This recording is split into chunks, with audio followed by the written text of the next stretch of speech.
In the days when the judges ruled, there was a famine in the land, and a man from Bethlehem in Judah, together with his wife and 2 sons, went to live for a while in the country of Moab. The man's name was Elimelech, his wife's name Naomi, and the names of his 2 sons were Mahlon and Chilion. They were Ephrathites from Bethlehem, Judah, and they went to Moab and lived there. Now Elimelech, Naomi's husband, died, and she was left with her 2 sons. They married Moabite women, one named Orpah, and the other Ruth. After they had lived there about 10 years, both Mahlon and Chilion also died, and Naomi was left without her 2 sons and her husband. When she heard in Moab that the Lord had come to the aid of his people by providing food for them, Naomi and her daughters-in-law prepared to return home from there. With her 2 daughters-in-law, she left the place where she had been living and set out on the road that would take them back to the land of Judah. Then Naomi said to her 2 daughters-in-law, "Go back, each of you, to your mother's home. May the Lord show kindness to you, as you have shown to your dead and to me. May the Lord grant that each of you will find rest in the home of another husband." Then she kissed them, and they wept aloud and said to her, "We will go back with you to your people." But Naomi said, "Return home, my daughters. Why would you come with me? Am I going to have any more sons who could become your husbands? Return home, my daughters. I am too old to have another husband. Even if I thought there was still hope for me, even if I had a husband tonight and then gave birth to sons, would you wait until they grew up? Would you remain unmarried for them? No, my daughters. It is more bitter for me than for you, because the Lord's hand has gone out against me."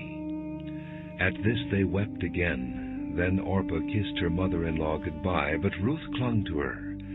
"Look," said Naomi, "your sister-in-law is going back to her people and her gods. Go back with her." But Ruth replied, "Don't urge me to leave you or to turn back from you. Where you go, I will go, and where you stay, I will stay. Your people will be my people, and your God my God. Where you die, I will die, and there I will be buried. May the Lord deal with me, be it ever so severely, if anything but death separates you and me." When Naomi realized that Ruth was determined to go with her, she stopped urging her. So the 2 women went on until they came to Bethlehem. When they arrived in Bethlehem, the whole town was stirred because of them, and the women exclaimed, "Can this be Naomi?" "Don't call me Naomi," she told them. "Call me Mara, because the Almighty has made my life very bitter. I went away full, but the Lord has brought me back empty. Why call me Naomi? The Lord has afflicted me. The Almighty has brought misfortune upon me." So Naomi returned from Moab, accompanied by Ruth the Moabitess, her daughter-in-law, arriving in Bethlehem as the barley harvest was beginning. Now Naomi had a relative on her husband's side from the clan of Elimelech, a man of standing, whose name was Boaz. And Ruth the Moabitess said to Naomi, "Let me go to the fields and pick up the leftover grain behind anyone in whose eyes I find favor." Naomi said to her, "Go ahead, my daughter." So she went out and began to glean in the fields behind the harvesters. As it turned out, she found herself working in a field belonging to Boaz, who was from the clan of Elimelech. Just then Boaz arrived from Bethlehem and greeted the harvesters. "The Lord be with you." "The Lord bless you," they called back. Boaz asked the foreman of his harvesters, "Whose young woman is that?" The foreman replied, "She is the Moabitess who came back from Moab with Naomi. She said, 'Please let me glean and gather among the sheaves behind the harvesters.' She went into the field and has worked steadily from morning till now, except for a short rest in the shelter." So Boaz said to Ruth, "My daughter, listen to me. Don't go and glean in another field, and don't go away from here. Stay here with my servant girls. Watch the field where the men are harvesting, and follow along after the girls. I have told the men not to touch you, and whenever you are thirsty, go and get a drink from the water jars the men have filled." At this she bowed down with her face to the ground. She exclaimed, "Why have I found such favor in your eyes that you notice me, a foreigner?" Boaz replied, "I've been told all about what you have done for your mother-in-law since the death of your husband, how you left your father and mother and your homeland and came to live with a people you did not know before. May the Lord repay you for what you have done. May you be richly rewarded by the Lord, the God of Israel, under whose wings you have come to take refuge." "May I continue to find favor in your eyes, my Lord," she said. "You have given me comfort and have spoken kindly to your servant, though I do not have the standing of one of your servant girls." At mealtime Boaz said to her, "Come over here, have some bread and dip it in the wine vinegar." When she sat down with the harvesters, he offered her some roasted grain. She ate all she wanted and had some left over. As she got up to glean, Boaz gave orders to his men, "Even if she gathers among the sheaves, don't embarrass her. Rather pull out some stalks for her from the bundles and leave them for her to pick up, and don't rebuke her." So Ruth gleaned in the field until evening. Then she threshed the barley she had gathered, and it amounted to about an ephah. She carried it back to town, and her mother-in-law saw how much she had gathered. Ruth also brought out and gave her what she had left over after she had eaten enough. Her mother-in-law asked her, "Where did you glean today? Where did you work? Blessed be the man who took notice of you." Then Ruth told her mother-in-law about the one at whose place she had been working. "The name of the man I worked with today is Boaz," she said. "The Lord bless him," Naomi said to her daughter-in-law. "He has not stopped showing his kindness to the living and the dead." She added, "That man is our close relative. He is one of our kinsman redeemers." Then Ruth the Moabitess said, "He even said to me, 'Stay with my workers until they finish harvesting all my grain.'" Naomi said to Ruth her daughter-in-law, "It will be good for you, my daughter, to go with his girls, because in someone else's field you might be harmed." So Ruth stayed close to the servant girls of Boaz to glean until the barley and wheat harvests were finished, and she lived with her mother-in-law. One day Naomi, her mother-in-law, said to her, "My daughter, should I not try to find a home for you where you will be well provided for?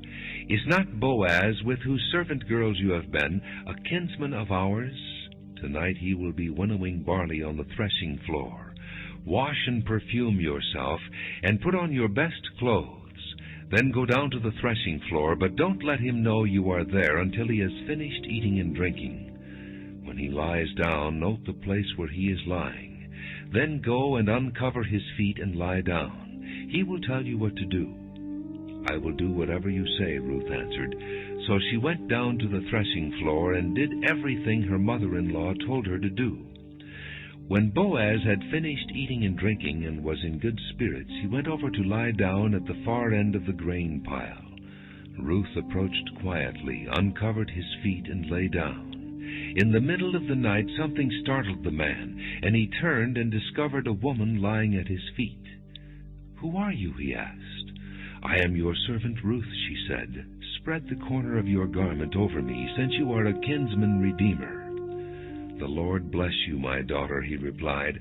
"This kindness is greater than that which you showed earlier. You have not run after the younger men, whether rich or poor. And now, my daughter, don't be afraid. I will do for you all you ask. All my fellow townsmen know that you are a woman of noble character. Although it is true that I am near of kin, there is a kinsman redeemer nearer than I. Stay here for the night, and in the morning if he wants to redeem, good, let him redeem. But if he is not willing, as surely as the Lord lives, I will do it. Lie here until morning." So she lay at his feet until morning, but got up before anyone could be recognized. And he said, "Don't let it be known that a woman came to the threshing floor." He also said, "Bring me the shawl you are wearing and hold it out." When she did so, he poured into it 6 measures of barley and put it on her. And then he went back to town. When Ruth came to her mother-in-law, Naomi asked, "How did it go, my daughter?" Then she told her everything Boaz had done for her, and added, "He gave me these 6 measures of barley, saying, 'Don't go back to your mother-in-law empty-handed.'" Then Naomi said, "Wait, my daughter, until you find out what happens, for the man will not rest until the matter is settled today." Meanwhile Boaz went up to the town gate and sat there. When the kinsman redeemer he had mentioned came along, Boaz said, "Come over here, my friend, and sit down." So he went over and sat down. Boaz took 10 of the elders of the town and said, "Sit here," and they did so. Then he said to the kinsman redeemer, "Naomi, who has come back from Moab, is selling the piece of land that belonged to our brother Elimelech. I thought I should bring the matter to your attention and suggest that you buy it in the presence of these seated here and in the presence of the elders of my people. If you will redeem it, do so. But if you will not, tell me, so I will know. For no one has the right to do it except you, and I am next in line. I will redeem it," he said. Then Boaz said, "On the day you buy the land from Naomi and from Ruth the Moabitess, you acquire the dead man's widow in order to maintain the name of the dead with his property." At this the kinsman redeemer said, "Then I cannot redeem it, because I might endanger my own estate. You redeem it yourself. I cannot do it." Now in earlier times in Israel, for the redemption and transfer of property to become final, one party took off his sandal and gave it to the other. This was the method of legalizing transactions in Israel. So the kinsman redeemer said to Boaz, "Buy it yourself," and he removed his sandal. Then Boaz announced to the elders and all the people, "Today you are witnesses that I have bought from Naomi all the property of Elimelech, Chilion, and Mahlon. I have also acquired Ruth the Moabitess, Mahlon's widow, as my wife, in order to maintain the name of the dead with his property, so that his name will not disappear from among his family or from the town records. Today you are witnesses." Then the elders and all those at the gate said, "We are witnesses. May the Lord make the woman who is coming into your home like Rachel and Leah, who together built up the house of Israel. May you have standing in Ephrathah, and be famous in Bethlehem. Through the offspring the Lord gives you by this young woman, may your family be like that of Perez, whom Tamar bore to Judah." So Boaz took Ruth, and she became his wife. Then he went to her, and the Lord enabled her to conceive, and she gave birth to a son. The women said to Naomi, "Praise be to the Lord, who this day has not left you without a kinsman redeemer. May he become famous throughout Israel. He will renew your life and sustain you in your old age. For your daughter-in-law, who loves you and who is better to you than 7 sons, has given him birth." Then Naomi took the child, laid him in her lap, and cared for him. The women living there said, "Naomi has a son," and they named him Obed. He was the father of Jesse, the father of David. This then is the family line of Perez.